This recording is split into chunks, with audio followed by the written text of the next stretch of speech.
What about the Philippines?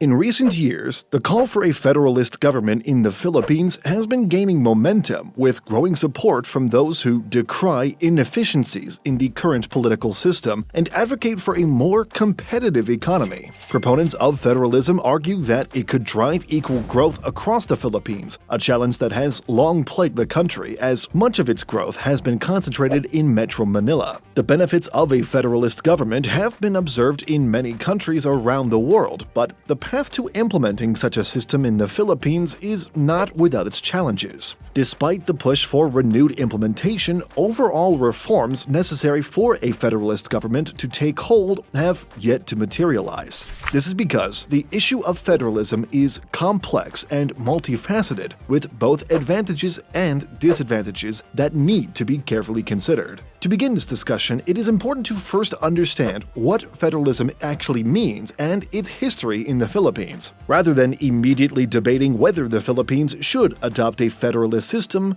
we should take the time to examine the concept of federalism in depth and explore its potential impact on the country's political, social, and economic landscape.